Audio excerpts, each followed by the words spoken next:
বন্ধুরা, আজ আমি আপনাদের সঙ্গে নিরামিষ এঁচোড়টা শেয়ার করব। আর দেখুন, আমি ওইদিকে এঁচোড়টাকে কিন্তু কত সুন্দরভাবে একটু ভাপ দিয়ে রেখেছি হলুদ আর নুন দিয়ে। আর এইদিকে আমি আলুটাও কেটে পরিষ্কার করে ধুয়ে পুছে পরিষ্কার করে রেখেছি। এবার আমি ফোড়নে দিয়ে দিচ্ছি গোটা তেজপাতা আর দিয়ে দিচ্ছি গোটা গরম মশলা, গোটা জিরে ফোড়নে দিয়ে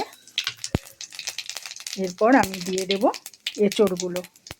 যেহেতু আমি নিরামিষ রান্না করব, তাই এঁচোড়গুলো আমি কিন্তু একটু তেলের মধ্যে সুন্দরভাবে নাড়াচাড়া করে ভেজে নেব।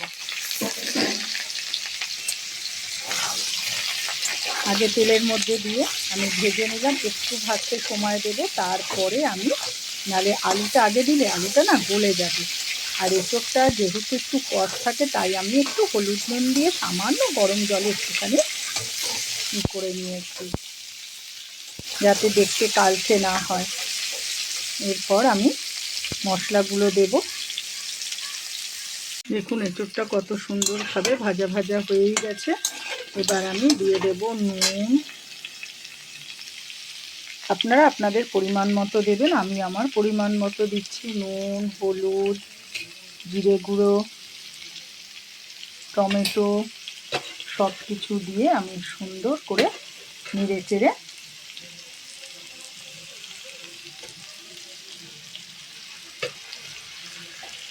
সুন্দরভাবে নেড়ে চেড়ে আবারও কিন্তু কষিয়ে নেব। এরপর কিন্তু আমি আলুটা দিয়ে দেব।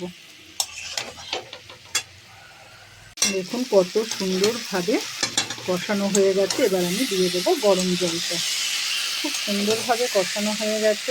আপনারা এঁচোড় চিংড়ি মাছ দিয়ে বলুন, আদা পেঁয়াজ রসুন সমস্ত বাটা দিয়ে তো আমরা খাই, এঁচোড় চিংড়ি খাই নিরামিষ। আজ আমি যেহেতু নিরামিষ, তাই আমি আজকে নিরামিষ এঁচোড়টাই রান্না করছি। নিরামিষ খেতেও কিন্তু ভালো লাগে না, নিরামিষ রান্নায় একটু আদা বাটা ঘি গরম মশলা দিলে কিন্তু অসাধারণ লাগে। আর আমি এটাতে একটু আদা বাটা দিয়েছি, সেটা আপনাদের সঙ্গে আর দেখানো হলো না যে আদা বাটা আমি দিয়ে দিয়েছি। আলু আদা বাটা সব দিয়ে দিয়েছি, দেখতেই পাচ্ছেন আলুগুলোকে। এবার আমি দিয়ে দেব গরম জলটা। এবার আমি দিয়ে দিচ্ছি গরম জলটা।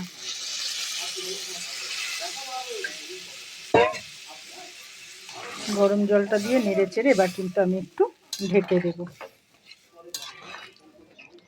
আর কাঁচা লঙ্কা দিয়ে যে আমি রান্না করি সেটা তো আপনারা জানেন, আমি একটু কাঁচা লঙ্কা আদা বাটা দিয়েছি, কিন্তু আবারও আমি একটু কাঁচা লঙ্কা চিড়ে দেব। ঝালটা আপনারা আপনাদের পরিমাণ মতো দেবেন। এবার আমি ঢেকে দেব।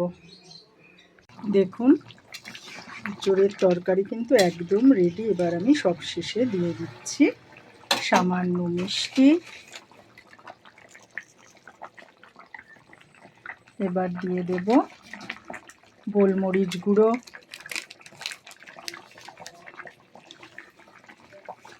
দিয়ে দিচ্ছি গরম মশলা গুঁড়ো,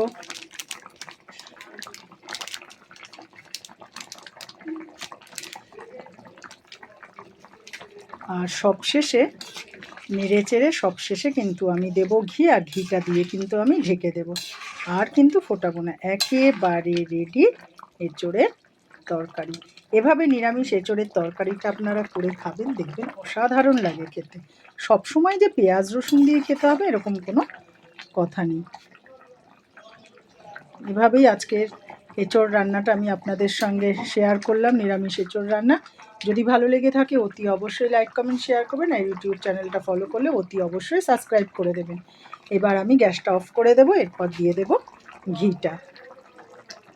এবার কিন্তু আমি গ্যাসটা বন্ধ করে দিয়েছি। এবার আমি দিয়ে দেব ঘিটা, আর ঘিটা দিয়ে নেড়েচেড়ে এবার কিন্তু আমি ঢেকে দেব।